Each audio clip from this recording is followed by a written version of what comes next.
যেদিন Donald Trump শপথ নিচ্ছে, রাষ্ট্রীয় ক্ষমতা দায়িত্ব নিচ্ছে আমেরিকাতে, সেদিনই আমেরিকার রাষ্ট্রদূত বাংলাদেশের পররাষ্ট্র উপদেষ্টার সাথে সাক্ষাৎ করে বললেন আমেরিকা সব কিছুতে সহযোগিতা করতে চায় বাংলাদেশকে। অন্তর্বর্তীকালীন সরকারের সকল কাজের স্বীকৃতি এবং সকল কাজে সহযোগিতা করার জন্য আমেরিকা পাশে থাকতে আগ্রহ প্রকাশ করছে। আওয়ামী লীগ ভাবছিল যে ট্রাম্প ক্ষমতায় আসলে ডক্টর ইউনূসের সাথে বৈরী সম্পর্ক তৈরি হবে। ট্রাম্প ক্ষমতায় আসলে অন্তর্বর্তী সরকারের সাথে মার্কিন যুক্তরাষ্ট্রের যে রিলেশন সেটা খারাপের দিকে যাবে, কিন্তু ব্যতিক্রমী ঘটনা ঘটছে। 6 সদস্যের একটি সামরিক প্রতিনিধি দল পাকিস্তান সফর করেছে। সশস্ত্র বাহিনী বিভাগের principal staff officer lieutenant general SM. Kamrul হাসানের নেতৃত্বে প্রতিনিধি দলটি 13 থেকে 18 জানুয়ারি পর্যন্ত পাকিস্তান সফর করে। তার মানে ওনারা ফিরে এসেছেন। এটা আন্তঃবাহিনী জনসংযোগ পরিদপ্তরের সংবাদ বিজ্ঞপ্তিতে জানানো হয়েছে। বাংলাদেশের একটা সামরিক প্রতিনিধি দল পাকিস্তান সফর করছে। এটা নিয়ে নানা কথা হবার কথা এবং কোথায় হবার কথা আমরা নিশ্চয়ই বুঝতে পারছি। ভারতের মিডিয়াতে এর মধ্যেই এটা নিয়ে আলাপ হচ্ছে যে দুই দেশের আমাদের জেনারেল, পাকিস্তান সেনাবাহিনী প্রধান, বিমান বাহিনী প্রধান তাদের সাথে দেখা করেছেন। পাকিস্তানের বিভিন্ন অস্ত্রশস্ত্র তাদেরকে দেখানো হয়েছে। এবং একটা খবর সেটা সবচেয়ে বেশি আলোচিত হয়েছে, সেটা হলো বাংলাদেশ পাকিস্তান থেকে ফাইটার প্লেন কেনার কথা ভাবছে, এরকম একটা নিউজ। আমরা জানি না ডোনাল্ড ট্রাম্পের শপথ আওয়ামী সমর্থকদের খুশির কারণ কি। বিবিসি বাংলা একটা রিপোর্ট করেছে এই শিরোনামে। আজকে একটা ঈদের দিন। মরহুম প্রেসিডেন্ট জিয়াউর রহমানকে শেখ মুজিবের মতো এবং তারেক রহমানকে হাসিনার মতো বানাতে বিএনপির নানান উদ্যোগ আমরা প্রতিবাদ করবো এবং এটা হতে দিব না। বিএনপির লোকজন কাজ শুরু করে দিয়েছে। কি আগে যেরকম সব কিছুতে শেখ মুজিবুর রহমান, বাংলাদেশ মানে শেখ মুজিবুর রহমান, বাংলাদেশের অপর নাম শেখ মুজিবুর রহমান, বাংলাদেশের স্বাধীনতা থেকে শুরু করে এমনকি বাংলাদেশে 4G চালু করা হলে 3G চালু করা হলো তাও নাকি শেখ মুজিবের স্বপ্ন। মানে এত শেখ মুজিব ছিল কাল্ট, শেখ মুজিব ছিল আওয়ামী ধর্মের নবী রাসূল। এইভাবে শেখ মুজিবকে প্রতিষ্ঠিত করেছিল, কাল্ট বানিয়েছিল, পূজনীয় বানিয়েছিল। বিএনপি ক্ষমতা আসার আগেই জিয়াউর রহমানকে যেভাবে উপস্থাপন করছে ওইরকম শেখ মুজিবের মতো বানাতে যাচ্ছে। ভারতের পক্ষ থেকে একটা কথা শোনা যাচ্ছিল, সেটি হলো 20 জানুয়ারির পর ডক্টর ইউনূস বাংলাদেশে থাকতে পারবে না, তাকে দেশ থেকে বের করে দিবে। প্রিয় দর্শক, 20 জানুয়ারি পার দিয়ে আজকে কিন্তু 21 জানুয়ারি। অবশেষে গতকাল ডোনাল্ড ট্রাম্প কিন্তু শপথ গ্রহণ করেছে। এখানে আরও কিছু কথা আছে, সবাইকে বলবো একটু ধৈর্য সহকারে দেখবেন। আর আজকের এই ভিডিওর শেষ ভিডিওটি সবাইকে বলবো যে আপনারা অবশ্যই দেখে যাবেন। কথাটি হলো ডোনাল্ড ট্রাম্প, তাকে কেন্দ্র করে বাংলাদেশের আওয়ামী লীগের নেতাকর্মীরা ঈদের আনন্দ উৎসব করেছে। এখন ডোনাল্ড ট্রাম্প শপথ গ্রহণ করলো, ডোনাল্ড ট্রাম্প ক্ষমতায় আসলো, কিন্তু আওয়ামী লীগের নেতারা এত খুশি কেন? পিছনে তো আসলে রহস্য কিছু না কিছু অবশ্যই আছে। এবং ভারত থেকে ডক্টর ইউনূস সাহেবকে হুঁশিয়ারি দেওয়া হয়েছিল যে 20 জানুয়ারির পর ডক্টর ইউনূস বাংলাদেশে টিকতে পারবে তো কোথায় পালাবে, জায়গা ঠিক করে রাখুক, এমন কথা বলা হয়েছিল। প্রিয় দর্শক, তো বুঝতেই পারছেন যে এর পিছনে কিন্তু গভীর ষড়যন্ত্র লুকিয়ে আছে। তো কি সেই ষড়যন্ত্র, সব কিছু জানতে পারবেন আজকের এই ভিডিওতে। যা ভিডিওর শুরুতেই বিশেষ কিছু অংশগুলো আপনারা দেখেই বুঝতে পেরেছেন। তো চলুন তাহলে আর কথা বাড়াবো না, একটা লাইক দিয়ে বিস্তারিত সবগুলো ভিডিওর আলোচনাগুলো শুনে আসি। 6 সদস্যের একটি সামরিক প্রতিনিধি দল পাকিস্তান সফর করেছে। সশস্ত্র বাহিনী বিভাগের principal staff officer lieutenant general SM. Kamrul হাসানের নেতৃত্বে প্রতিনিধি দলটি 13 থেকে 18 জানুয়ারি পর্যন্ত পাকিস্তান সফর করে। তার মানে ওনারা ফিরে এসেছেন। এটা আন্তঃবাহিনী জনসংযোগ পরিদপ্তরের সংবাদ বিজ্ঞপ্তিতে জানানো হয়েছে। বাংলাদেশের একটা সামরিক প্রতিনিধি দল পাকিস্তান সফর করছে। এটা নিয়ে নানা কথা হবার কথা এবং কোথায় হবার কথা আমরা নিশ্চয়ই বুঝতে পারছি। ভারতের মিডিয়াতে এর মধ্যেই এটা নিয়ে আলাপ হচ্ছে যে দুই দেশের আমাদের জেনারেল, পাকিস্তান সেনাবাহিনী প্রধান, বিমান বাহিনী প্রধান তাদের সাথে দেখা করেছেন। পাকিস্তানের বিভিন্ন অস্ত্রশস্ত্র তাদেরকে দেখানো হয়েছে। এবং একটা খবর সেটা সবচেয়ে বেশি আলোচিত হয়েছে, সেটা হলো বাংলাদেশ পাকিস্তান থেকে ফাইটার প্লেন কেনার কথা ভাবছে, এরকম একটা নিউজ। আমরা জানি না ডিসিশনটা কি বা পরিকল্পনা আছে কিনা, কিন্তু পাকিস্তানের JF-17 যে প্লেনটা চায়নার সাথে জয়েন্ট কোলাবোরেশনে তৈরি করা হয়, সেটা বাংলাদেশ কেনার ব্যাপারে আগ্রহ দেখিয়েছে বলা হচ্ছে। এবং যথারীতি ভারতে এটা নিয়ে বাংলাদেশ যুদ্ধ করতে নেমে যাচ্ছে কিনা, নতুন করে প্লেন সংগ্রহ করছে এবং পাকিস্তান থেকে করছে, এসব নিয়ে নানান কথাবার্তা আসবো ওই জায়গায়। তার আগে একটু পেছনে যাই। এর আগে 2-3 সপ্তাহ আগেই একটা নিউজ ভারতের বিভিন্ন মিডিয়াতে ভীষণ সরগোল তৈরি করেছিল, এমনকি বাংলাদেশকে এটার বিরুদ্ধে স্টেটমেন্ট দিতে হয়েছে। সেটা হলো পাকিস্তানের সেনাবাহিনী বাংলাদেশে এসে বাংলাদেশের সেনাবাহিনীকে ট্রেনিং দেবে, এরকম একটা নিউজ। এটাও গেল রব ওঠা, হাই রব ওঠা, যে এত বছর পর বাংলাদেশের উপরে নিপীড়ন অত্যাচার চালানো পাকিস্তান সেনাবাহিনী আবার বাংলাদেশে আসছে এবং বাংলাদেশ তাদেরকে দিয়ে প্রশিক্ষিত হচ্ছে। কোনো সন্দেহ নেই বাংলাদেশের মাটিতে পাকিস্তান সেনাবাহিনীর বিভৎস বর্বরতার ইতিহাস আছে। তো আমরা প্রায় যেটা বলি, আন্তর্জাতিক সম্পর্ক কৌশলে চলে, স্বার্থে চলে। চিরস্থায়ী বন্ধুত্ব বা চিরস্থায়ী শত্রুতা বলে কিছু আন্তর্জাতিক সম্পর্কের ক্ষেত্রে হয় না। এটা স্বার্থটাই আসলে প্রধান বা একমাত্র ব্যাপার। দুটো দেশ তাদের পারস্পরিক স্বার্থ যদি মিউচুয়ালি তারা রক্ষা করতে পারে, সে সেটাই করবে। আমি বিশ্বাস করি বাংলাদেশের ভবিষ্যতের সামরিক পরিকল্পনায় পাকিস্তান নানা কারণে গুরুত্বপূর্ণ। প্রাথমিকভাবে শুধু কৌশলগত দিক যদি আমরা চিন্তা করি, সেটা হচ্ছে বাংলাদেশ আসলে তার মিলিটারিকে আধুনিকায়ন করতে হবে। যে ধরনের পরিস্থিতিতে আমরা আছি, ভারতকে সরিয়েই রাখি, মিয়ানমারের মতো দেশের সাথেও আমাদের বাজে পরিস্থিতি হতে পারে, বিশেষ করে যখন আমাদের সীমান্তে মিয়ানমারের বিদ্রোহীরা দখল করেছে তাদের সরকারি বাহিনী, সেখানে আবার হামলা করছে। আমি রাখাইন এবং চীন প্রভিন্সের কথা বলছি। এইরকম ঘটনা ঘটছে, তাদের দিক থেকে হুমকি থাকতে পারে, বা পুরো মিয়ানমার, মানে আমি এই আরাকান আর্মি বা এইসব সংগঠনের কথা বলছি, এর বাইরে মিয়ানমারের সরকারের সাথে তো সরকারের কোনো না কোনো ধরনের পরিকল্পনা থাকতে পারে অস্থিরতাটা বাংলাদেশে রিজিওনালি ছড়িয়ে দেওয়া। কেউ যখন খারাপ পরিস্থিতিতে থাকে এই সম্ভাবনাগুলো উড়িয়ে দেওয়া যায় না। সুতরাং বাংলাদেশের সামরিক বাহিনীর আধুনিকায়ন লাগবে। বহুবার একটা কথা বলেছি, যারা বলেন এই যে সামরিক বাহিনীর পেছনে এত এত খরচ হয়, এটা না করে এটা যদি শিক্ষার পেছনে, স্বাস্থ্যের পেছনে খরচ করা হতো, কত কি না হতো। অত্যন্ত স্টুপিড একটা আর্গুমেন্ট এটা। আমাদের শিক্ষা, স্বাস্থ্য, সামাজিক নিরাপত্তায় খুব সহজে বহু খরচ বাড়ানো যায়। আমি দীর্ঘদিন বাজেট নিয়ে আলোচনা করেছি, অ্যানালিসিস করেছি, আমি সেখানে দেখানোর চেষ্টা করেছি ওর জন্য সামরিক বাহিনীর ব্যয় কমানোর কোনো প্রয়োজন নেই। আমাদের সামরিক বাহিনীর পেছনে যৌক্তিক ব্যয় করতে হবে, এবং জরুরি কথা যেটা, সেটা হচ্ছে দুভাগে ব্যয়। একটা হলো আমাদের যে জনশক্তি আছে, তাদের সুযোগ সুবিধা আছে, সেটার পেছনে, আরেকটা হচ্ছে আমাদের সামরিক ইকুইপমেন্ট সংগ্রহ করার ক্ষেত্রে। আমি বিশ্বাস করি আমাদের সামরিক ইকুইপমেন্ট সংগ্রহ করার ক্ষেত্রে খুবই মনোযোগ দেওয়া উচিত। আমাদের সামরিক বাহিনীর মধ্যে এই অভিযোগ আছে, এটা একটু তলিয়ে খতিয়ে দেখা দরকার। সেটা হচ্ছে অনেক ক্ষেত্রেই তাদেরকে প্রদেয় সুযোগ সুবিধা, বাংলাদেশের স্ট্যান্ডার্ড, আমরা বলছি না তারা অনেক কিছু পান, কিন্তু বাংলাদেশ স্ট্যান্ডার্ড এটা বেশি কিনা সেই ব্যাপারটা একটু খেয়াল রেখে ইকুইপমেন্টের পেছনে আমাদের খরচ বাড়ানো দরকার। এই যে ফাইটার প্লেনের কথা আসলো, বাংলাদেশ গ্লোবাল ফায়ার পাওয়ার ইন্ডেক্সে বাংলাদেশের অবস্থা হচ্ছে 35, এটা ইনক্রিজ করছে। গত বছর 37 ছিল আমি ভুল না করে থাকলে। কিন্তু এয়ারফোর্সের যে র্যাঙ্কিং, এবং বিশেষ করে ফাইটার এয়ারফোর্সের যে র্যাঙ্কিং, সেখানে বাংলাদেশ 40-এর বাইরে 44। তার মানে আমাদের ওই জায়গায় দুর্বলতাটা খুব ক্লিয়ারলি দেখা যাচ্ছে। উইকিপিডিয়াতে যে তথ্য পাওয়া যায়, বাংলাদেশে ফাইটার প্লেন আছে মাত্র দুটো রকম। একটা হচ্ছে MiG-29, 6টা বা 8টা সম্ভবত প্লেন এখন অপারেশনাল আছে। 16টা কেনা হয়েছিল সম্ভবত, কিন্তু অপারেশনাল আছে মাত্র 8টা।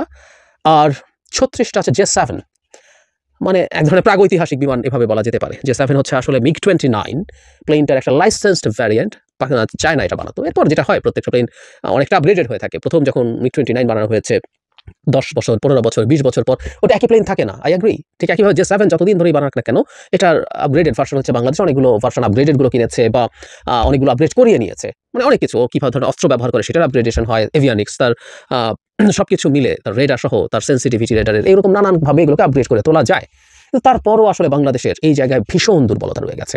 আমি উইকিপিডিয়া ঘেটে দেখলাম, এবং গ্লোবাল ফায়ার পাওয়ার ইন্ডেক্সেও দেখলাম, বাংলাদেশের একটা অ্যাটাক হেলিকপ্টার নেই। আমাদের একটা এয়ারফোর্স আছে যেটার কোনো অ্যাটাক হেলিকপ্টার নেই, জেনুইন অ্যাটাক হেলিকপ্টার। আমরা জানি অনেক হেলিকপ্টারের মধ্যে আপনি অ্যাটাক করার মতো জিনিসপত্র নিতে পারেন, বিশেষ করে রকেট লঞ্চার নেওয়া যায়, সাথে ক্যানন নেওয়া যায়, এগুলো আছে। কিন্তু একেবারে ডেডিকেটেড অ্যাটাক হেলিকপ্টার বাংলাদেশে একটাও নেই। সো আমাদের তো আসলে এই জিনিসগুলো আপগ্রেড করতে হবে। JF-17 যে প্লেনটা পাকিস্তানে তৈরি হয়, সেটা একটা 4th জেনারেশন এবং মাল্টি রোল ফাইটার, এটা ইম্পর্টেন্ট। সেটা হলো আমাদের MiG-29 আছে মাল্টি রোল, কিন্তু J7 আসলে জাস্ট ইন্টারসেপ্টার ফাইটার, এভাবে বলতে পারি সহজ। মানে এটা শুধুমাত্র অন্য প্লেনের সাথে ফাইট করতে পারে, যে অ্যাটাক করতে আসছে তাকে ঠেকানোর জন্য পাল্টা। কিন্তু মাল্টি রোল, নানান রকম মাল্টি রোল হয়, কিন্তু আমি দেখলাম JF-17 অন্তত 3টা কাজ সে করতে পারে।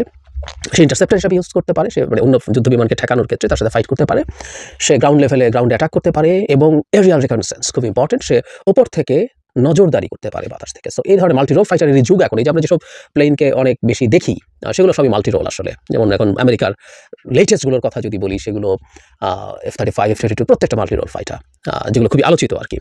তারপরে F-16, এর আগে এখনও প্রচুর F-16 অপারেশনাল আছে, এগুলো প্রত্যেকটা মাল্টি রোল। বা রাশিয়ার ক্ষেত্রে আমরা যেসব প্লেনের বেশি বিখ্যাত SU-57, যেটা 5th জেনারেশন, সেটা মাল্টি রোল। তারপরে SU-35, এগুলো সব আসলে মাল্টি রোল ফাইটার্স। মিরাজ, এটা একটু পুরনো হয়ে গেছে। রাফাল এখন ফ্রান্সের যে ফাইটার, ইউরো ফাইটার, টাইফুন, মানে বিখ্যাত এখন যত ফাইটার আছে সবগুলো মাল্টি রোল ফাইটার। সো এটা পাকিস্তানে তৈরি, জাপানি চাইনিজ প্রযুক্তিতে। তারপরে এটা একটা মাল্টি রোল ফাইটার, এবং এটা 4th জেনারেশন ফাইটার। সো আমাদের অন্তত এক্সিস্টিং যে বহর আছে তার তুলনায় অনেক বেশি আপগ্রেডেড হতে পারে এই প্লেন যদি আমরা কিনবো কিনা পরে আসছি।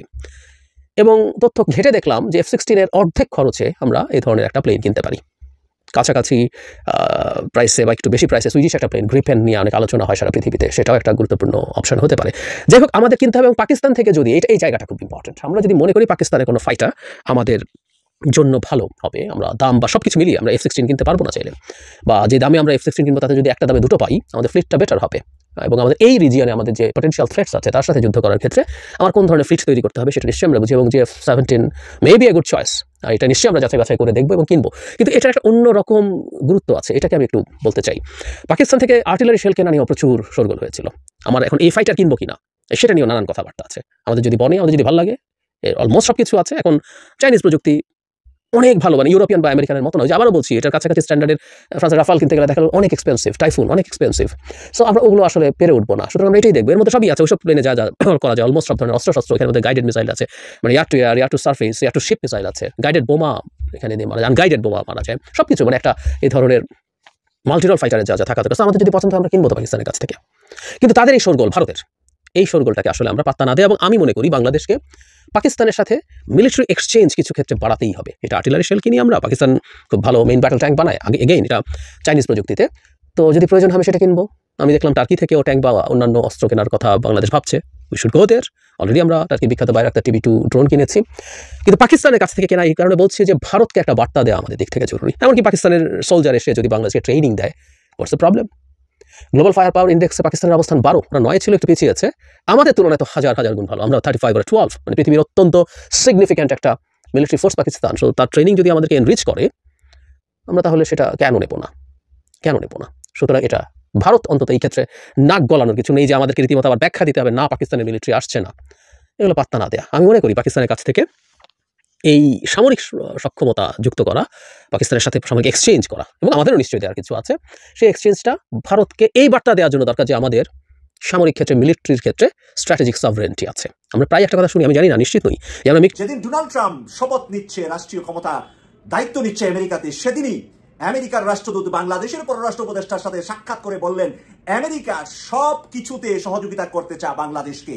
অন্তর্বর্তীকালীন সরকারের সকল কাজের স্বীকৃতি এবং সকল কাজে সহযোগিতা করার জন্য আমেরিকা পাশে থাকতে আগ্রহ প্রকাশ করছে। প্রিয় দর্শক, যখন ডোনাল্ড ট্রাম্প শপথ নেওয়ার পরে ভারতের মিডিয়াগুলো প্রপাগান্ডা করছিলেন ডক্টর মোহাম্মদ ইউনূসকে ফু দিয়ে উড়িয়ে দিবে ডোনাল্ড ট্রাম্প আসলে, ভারতের মিডিয়া যখন বাংলাদেশকে নিয়ে প্রচুর প্রপাগান্ডা করছিলেন, তখন ডোনাল্ড ট্রাম্পের সেই শপথ অনুষ্ঠানই নরেন্দ্র মোদীকে দাওয়াত না দিয়ে নরেন্দ্র মোদীর চিরশত্রু চায়নার প্রেসিডেন্টকে তারা দাওয়াত দিয়েছেন। প্রিয় দর্শক, সেটাই শেষ নয়, আজকে আরো 2 জন শক্তিশালী রাষ্ট্রদূত সাক্ষাৎ করেছেন পররাষ্ট্র উপদেষ্টার সাথে। এর মধ্যে চায়নার রাষ্ট্রদূত আজকে সাক্ষাৎ করেছেন পররাষ্ট্র উপদেষ্টার সাথে, এবং সেখানে তিনি আমন্ত্রণ জানিয়েছেন প্রধান উপদেষ্টা ডক্টর মোহাম্মদ ইউনূসকে চায়না সফর করার জন্য।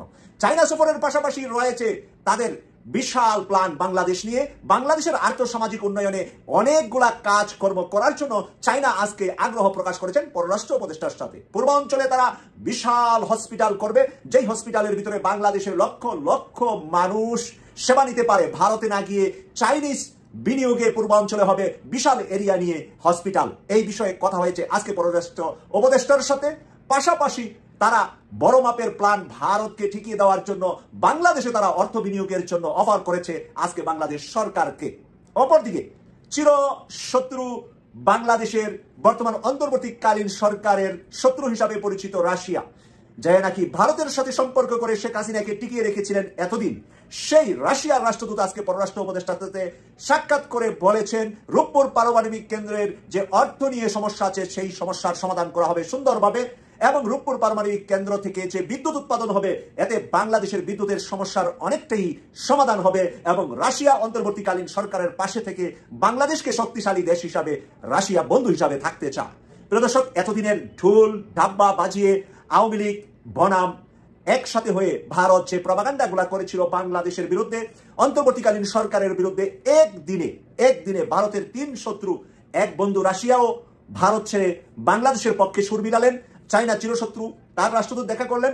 আমেরিকা চিরবন্ধু না চিরশত্রু, আজকে প্রমাণ দিলেন। আজকের 20 জানুয়ারি ইতিহাস হয়ে থাকবে যে ডোনাল্ড ট্রাম্প এত ঘনিষ্ঠ বন্ধু হওয়ার পরেও ডোনাল্ড ট্রাম্পের অনুষ্ঠানে দাওয়াত না দিয়ে চায়নার প্রেসিডেন্টকে দাওয়াত দিয়ে ভারতকে কি বার্তা দিলেন, কি সংবাদ দিলেন আমেরিকা আগামী দিনগুলো, এবং আজকের এই দিনে তার রাষ্ট্রদূতকে পাঠিয়ে বলে দিলেন বাংলাদেশের পাশে আছে আমেরিকা। আমাদের বাংলাদেশের বর্তমান সরকারের যিনি প্রধান আছেন, অন্তর্বর্তী সরকারের প্রধান উপদেষ্টা ডক্টর মোহাম্মদ ইউনূস, তিনি দেশের বাইরে আছেন, সুইজারল্যান্ডের জেনেভায় সম্ভবত একটা প্রোগ্রামে তিনি গিয়েছেন। তো সরকারের পক্ষ থেকে, ডক্টর ইউনূসের পক্ষ থেকে ডোনাল্ড ট্রাম্পকে একটা শুভেচ্ছা বার্তা পাঠানো হয়েছে। এর পরপরই আমরা দেখছি আরেকটা ঘটনা। এই ঘটনায় যারা ভাবছিল, বিশেষ করে বাংলাদেশ আওয়ামী লীগ ভাবছিল যে ট্রাম্প ক্ষমতায় আসলে ডক্টর ইউনূসের সাথে বৈরী সম্পর্ক তৈরি হবে, ট্রাম্প ক্ষমতায় আসলে অন্তর্বর্তী সরকারের সাথে মার্কিন যুক্তরাষ্ট্রের যে রিলেশন সেটা খারাপের দিকে যাবে, কিন্তু ব্যতিক্রমী ঘটনা ঘটছে। প্রথমত আমরা বলি যে সারা পৃথিবীতে আপনার যে রাষ্ট্রগুলো আছে তাদের রাষ্ট্রদূত থাকে পৃথিবীর বিভিন্ন দেশে, আমাদের বাংলাদেশেরও আছে, কিন্তু এই মুহূর্তে বাংলাদেশে আমেরিকার কোনো রাষ্ট্রদূত নাই।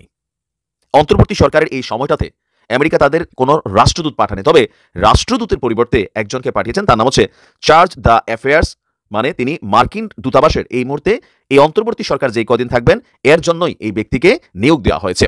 তার নাম হচ্ছে ট্রেসি অ্যান জ্যাকবসন, তিনি একজন মহিলা। তো ট্রাম্পের শপথ গ্রহণ হয়ে গেছে, মার্কিন যুক্তরাষ্ট্রের সাথে অন্তর্বর্তী সরকারের সম্পর্ক কেমন হবে এটা নিয়ে যে কনফিউশন ছিল এখানেই নতুন ডাইমেনশন আসছে। দর্শক, বাংলাদেশে মার্কিন দূতাবাসের নতুন chargé d'affaires Tracey Ann Jacobson বাংলাদেশের উন্নয়ন, সন্ত্রাস দমন সহ বিভিন্ন বিষয়ে এই যে বর্তমান অন্তর্বর্তী সরকার আছে তার প্রতি ট্রাম্প সরকারের মার্কিন যুক্তরাষ্ট্রের সমর্থনের প্রতিশ্রুতি পুনর্ব্যক্ত করছেন। ইভেন মার্কিন যুক্তরাষ্ট্র বিভিন্ন বিষয়ে সরকারকে সহায়তা করার জন্য প্রস্তুত বলে তিনি জানিয়েছেন। অতিথি ভবন যমুনায় উপদেষ্টা ডক্টর মোহাম্মদ ইউনূস দেশ ছাড়ার আগেই তার সাথে আপনার এই সাক্ষাৎ হয়েছে। আমি জানি না যে ডক্টর মোহাম্মদ ইউনূস এই মুহূর্তে চলে গেছে কিনা, অথবা আজকে রাতে যাচ্ছেন নাকি চলে গেছেন, আমি যখন নিউজ রেকর্ড করছি। তো এই সময় প্রধান উপদেষ্টা বাংলাদেশের চলমান সংস্কার উদ্যোগ, জুলাইয়ের ঘোষণায় রাজনৈতিক ঐকমত্য এগুলো গড়ে তোলার জন্য সরকারের প্রচেষ্টা এবং পরবর্তী সাধারণ নির্বাচন পরিকল্পনা সম্পর্কে আমেরিকার এই চার্জ দ্য অ্যাফেয়ার্সকে অবহিত করেন। আমরা যদি ধরি যে পৃথিবীর কারোর কাছে বাংলাদেশের জবাবদিহিতা আছে কিনা, আছে, মার্কিন যুক্তরাষ্ট্রের সাথে একটা জবাবদিহিতা অদৃশ্যভাবে থাকে। সো এই চার্জ দ্য অ্যাফেয়ার্সের সাথে ডক্টর মোহাম্মদ ইউনূস অন্তর্বর্তী সরকারের বিভিন্ন রূপরেখা, বৈদেশিক নীতি, পররাষ্ট্রনীতি, ইভেন নির্বাচন, গণতন্ত্র, এইগুলো নিয়ে তিনি কিন্তু ব্যাপক আলোচনা করেছেন। ইভেন আমেরিকাকে মোটামুটি তিনি বুঝাইতে সক্ষম হয়েছেন বলে আমরা মনে করছি। এমনকি জুলাই ঘোষণাপত্র সম্পর্কে তিনি আমেরিকাকে বলছেন যে ফেব্রুয়ারির শুরুর দিকে রাজনৈতিক দলগুলোর কাছ থেকে ঐকমত্যের প্রত্যাশা করছেন। ইভেন এছাড়া ঐকমত্য গড়ে তোলার জন্য রাজনৈতিক মহড়াকে কঠিনও বলে অভিহিত করেছেন। একই সঙ্গে প্রস্তাবিত ঘোষণার থিম ঐক্য হবে বলে জানিয়েছেন। তো আপনার মার্কিন চার্জ দ্য অ্যাফেয়ার্স কিছু সাংবাদিকদের গ্রেপ্তার এবং ধর্মীয় সংখ্যালঘুদের বিরুদ্ধে কিছু সহিংসতার প্রতিবেদন নিয়ে ডক্টর ইউনূসের সামনে উদ্বেগ প্রকাশ করেন। এই সময় ডক্টর ইউনূস বলছেন যে তার সরকার দেশের প্রত্যেকের জন্য ন্যায় বিচার নিশ্চিত করতে প্রতিশ্রুতিবদ্ধ। প্রায় ঘণ্টাখানিক যাবৎ দুজনের মধ্যে এখানে বৈঠকটা হয়েছে। এর পাশাপাশি এ নিয়ে প্রতিবেশীদের সাথে ঢাকার সম্পর্ক, রোহিঙ্গা সংকট সমাধানে অগ্রগতি, মিয়ানমারের নিরাপত্তা পরিস্থিতি, এই সকল বিষয়েও আলোচনা হয়। প্রধান উপদেষ্টা বলছেন যে বাংলাদেশ সব প্রতিবেশীর সঙ্গে সম্পর্ককে গুরুত্ব দেয়। তিনি আপনারা বলছেন যে বাংলাদেশে মার্কিন তুলার একটি শীর্ষ আমদানিকারক দেশ থেকে আরও বেশি পোশাক টেক্সটাইল আমদানি করার আহ্বান জানিয়েছেন। আর এখানে আরও অনেকেই উপস্থিত ছিলেন। তো আমার কাছে মনে হচ্ছে আর কি ডোনাল্ড ট্রাম্পের এই যে রাইট নাও বিশ্ব নিয়ে চিন্তা কম, ডোনাল্ড ট্রাম্পের থিঙ্কিংয়ের প্রথম ধাপই হচ্ছে আমেরিকা ফার্স্ট। সে তার দেশের ইকোনমি, তার দেশের অভিবাসন নীতি, তার দেশের পররাষ্ট্রনীতি, তারপর হচ্ছে যে আপনার ন্যাটোতে মার্কিন যুক্তরাষ্ট্রের ভূমিকা, আরও বিভিন্ন বিষয়কে তিনি প্রায়োরিটি দিচ্ছেন। আমাদের এই সার্কেলে হয়তো বাংলাদেশের বিষয়গুলো নিয়ে আমেরিকা কতটা কনসেন্ট্রেশন করবে, বিশেষ করে যতক্ষণ একটা রাজনৈতিক সরকার না আসছে।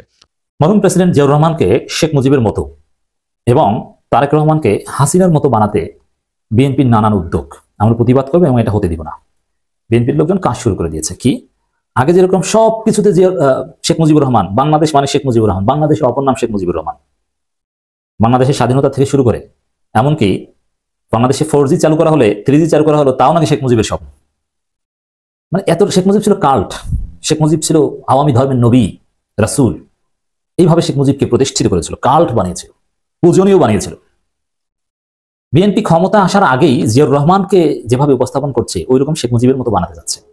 আপনি যদি আমির খসরু মাহমুদ চৌধুরীর বক্তব্য শুনেন, 16ই ডিসেম্বরে বিএনপি নেতারা যে বক্তব্যগুলো দিয়েছে তাতে সবকিছুতে জিয়াউর রহমান, মানে বাংলাদেশ মানে জিয়াউর রহমান, বাংলাদেশের মুক্তিযুদ্ধ সবকিছু অনলি জিয়াউর রহমান। বাংলাদেশের প্রথম প্রধানমন্ত্রী, প্রথম রাষ্ট্রপতি কে? জিয়াউর রহমান। বাংলাদেশের জাতির পিতাকে এটাও কিন্তু বলেছে যে জাতির পিতা জিয়াউর রহমান। এর মানে শেখ মুজিবের জায়গায় শেখ মুজিবকে যেরকম পূজনীয় করতো ওইরকম পূজনীয় করতো। এই জন্য আপনার মনে আছে নিঃসন্দেহে রুহুল কবির রিজভী প্রতিবাদ করেছিলেন, শেখ মুজিবের অবদান অমুক তমুক নানান কিছু বর্ণনা করে যে শেখ মুজিবের ছবি সরানোর প্রতিবাদ জানিয়েছিলেন। উপদেষ্টা মাহফুজ দরবার হল থেকে ছবি সরিয়েছিল। পরে অবশ্য রুহুল কবির রিজভী ক্ষমা চেয়েছেন জনরোষে পরে। কিন্তু বাস্তব কথা এটাই যে শেখ মুজিবের ছবি সরানোর বিরুদ্ধে বিএনপি। কেন? কারণ বিএনপি চায় ওই শেখ মুজিবের ছবির জায়গায় ওখানে তারা ক্ষমতা আসলে জিয়াউর রহমানের ছবি বসাবে এবং শেখ হাসিনার ছবির জায়গায় তারেক রহমানের ছবি বসাবে। এই কারণে বিএনপি এই সিস্টেমটা উঠিয়ে দিতে চাচ্ছে না। কিন্তু আমাদের কথা হচ্ছে জিয়াউর রহমান, শেখ মুজিব এরা সবাই সাবেক নেতা, তাদেরকে আমরা সম্মান করবো, কিন্তু তাদেরকে পূজনীয় করে রাখবো, তাদের ছবিটা নিয়ে পূজা করতে হবে না, এই রাজনীতি আর বাংলাদেশে চলবে না। আপনি জিয়াউর রহমানকে কাল বানাবেন, জিয়াউর রহমানকে আমরা সম্মান করি, করবো, ধারণ করি, কিন্তু এর মানে এই নয় যে তার ছবিটা নিয়ে পূজা করতে হবে। এগুলো হতে দিব না। বিএনপি চায় এটা। তারেক রহমানকে শেখ হাসিনার মতো অল ইন অল বানাতে চায়। শেখ হাসিনা ফেসিস্ট হয়ে উঠেছিলেন কেন? আওয়ামী লীগের সাংগঠনিক স্ট্রাকচারের কারণে। আওয়ামী লীগে বা বাংলাদেশে কোনো মন্ত্রী ছিল না, সব মন্ত্রী ছিল শেখ হাসিনা একা। শেখ হাসিনার উপরে কেউ কোনো কথা বলতে পারতো না, শেখ হাসিনা কেউ চ্যালেঞ্জ করতে পারতো না, শেখ হাসিনার বিরুদ্ধে কেউ দাঁড়াতে পারতো না, এরকম কোনো সুযোগই ছিল না। তারেক রহমানকেও সেরকম বানাতে চায়। এমন ভাবে তারেক রহমান অবদান বা ইত্যাদি ইত্যাদি বিএনপির লোকজন তুলে ধরছে যে তারেক রহমান মানে সব, দুনিয়ার সবকিছু তারেক রহমান। এই কাজ করছে বিএনপি। দর্শক, বিএনপির এক বিতর্কিত নেতা যিনি এই চোরাচালান বা ডায়মন্ড ব্যবসা এগুলোর সাথে একটা গোপন আতাতে মোটামুটি ধরাও করেছিলেন, তিনি বলছেন সরকার পতন আন্দোলনের মাস্টার মাইন্ড তারেক রহমান। এই যে তারেক রহমানকে মাস্টার মাইন্ড বানানো, এটা তারেক রহমান নিজেও এটা বলেন না বা তিনি এটা বিশ্বাস করেন না। তারেক রহমানকে এভাবে তথ্য বিকৃত করে অবাস্তবতার উপর দাঁড়িয়ে মাস্টারমাইন্ড বানানো, মাস্টারমাইন্ড ঘোষণা করা, এটা হচ্ছে তারেক রহমানকে শেখ হাসিনা বানানোর একটা প্রজেক্ট। সবকিছু তারেক রহমান, অথচ তারেক রহমান মোটেই মাস্টারমাইন্ড নয়। হাসিনার এই পতন আন্দোলনের সাথে বিএনপির পলিসিগত দিক থেকে কোনো সম্পৃক্ততা নেই। ছাত্র জনতার সাথে বিএনপির কোনো মিটিং বা সমন্বয় হয়নি। তবে মাঠে বিএনপির লোকজন ছিল এবং শেষের দিকে তারেক রহমান ঢাকায় আওয়ামী লীগ ঠেকাতে তার নেতাকর্মীদেরকে বিভিন্ন স্পট ভাগ করে দেওয়া থেকে শুরু করে কিছু বিএনপি নিজস্ব পরিকল্পনা ছিল। কিন্তু মৌলিকভাবে কোন দিন কি কর্মসূচি দেওয়া হবে, এক দফা কখন দেওয়া হবে, পরশু দিন নয় আগামীকালেই মার্চ পাঠাকাইতে, এইসব বিষয়ের সাথে কিন্তু বিএনপির কোনো সম্পর্ক ছিল না। মানে যে কারণে এক্স্যাক্টলি সরকারের পতন হয়েছে ওই কারণের সাথে বিএনপির মাস্টারমাইন্ড তো দূরের কথা, বিএনপির কোনো সম্পর্ক ছিল না। বরং বিএনপির ভূমিকা ছিল যে তারা এই মুহূর্তে সরকার পতনের কথা ভাবছে না, তারা কোটা সংস্কার আন্দোলনের সাথে জড়িতই নয়, তাদের উপর নাকি সরকার খালি খালি তাদেরকে মেরেছে বা তাদের ধরেছে। এই হচ্ছে অবস্থা। দর্শক, সরকার পতনের আন্দোলনের মাস্টারমাইন্ড তারেক রহমান। এর অর্থ হচ্ছে তারেক রহমানকে পাম দিয়ে পূজা করে শেখ হাসিনা বানাতে চায়। আমরা প্রতিবাদ জানিয়ে রাখলাম। আর আসলে মাস্টারমাইন্ড কিনা তো বললাম, বিএনপির কোনো সম্পর্ক নেই পলিসি মেকিং এ। বিএনপির যুগ্ম মহাসচিব খালিদ কবির খোকন বলেছেন, সরকার পতন আন্দোলনের মাস্টারমাইন্ড তারেক রহমান। তিনি নেপথ্যের কারিগর নন, প্রকাশ্যের কারিগর বলা যায়। তিনি 6000 কিলোমিটার দূরে থেকেও বাংলাদেশ জনগণের পাশে থেকে জনগণকে বলেছেন টেক ব্যাক বাংলাদেশ। ওই টেক ব্যাক দিয়ে বাংলাদেশের হাসিনা পতন হয়নি।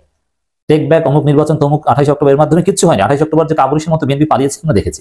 অতএব এখন এইসব ভুয়া ক্রেডিট নিতে আসবেন না। আপনাদের কতজন নিহত হয়েছে ছাত্র দলের তালিকা প্রকাশ করেছে, ভুয়া তালিকা জনগণ দেখেছে না? আপনারা কোনো জবাব দিতে পেরেছেন? শিবিরের লোক, সাধারণ জনগণ তাদেরকে নিজের কর্মী বলে চালিয়ে দেন। মারা গেছে 1 তারিখে, আপনি সেটাকে বানিয়ে দিয়েছেন অন্য তারিখে। মানে আপনার কিছুই জানেন না, আপনার সাথে সম্পৃক্তই ছিলেন না। বিএনপি কোনো নেতারা রাজপথে নামেনি। নেতারা ছিল সবাই পালাতক অথবা কেউ কেউ আগেই নিরাপদে কারাগারে ছিলেন। হাসিনা পতন করে শিক্ষার্থীরা, আর প্রকাশ্যে শিক্ষার্থীদের অবদানকে অস্বীকার করা হচ্ছে। দেখেন, একটা বিষয়, বৈষম্যবিরোধী ছাত্র আন্দোলনের অবদানকে স্বীকৃতি দিয়ে যদি বিএনপি তাদের অবদানের কথা বলার চেষ্টা করে, এটা একটা দিক থাকে। কিন্তু না, বৈষম্যবিরোধী ছাত্র আন্দোলন কিছু না, মাস্টারমাইন্ড তারেক রহমান। আপনি চিন্তা করছেন ফাজলামির লিমিটটা কোথায় ক্রস করেছে? এরপর দেখেন কি বলছে খালিদ কবির খোকন। বলেন, বৈষম্যবিরোধী ছাত্র আন্দোলনকারীরা সরকার পতনের আন্দোলন করেনি, তারা কোটাধারী আন্দোলন করেছিল। তাহলে শহীদ মিনার থেকে এক দফা ঘোষণা করেছিল কি তারেক রহমান ভিডিও কনফারেন্সে, নাকি না মির্জা ফখরুল এসে, না জিয়াউর রহমান কবর থেকে উঠে এসে? কোনটা?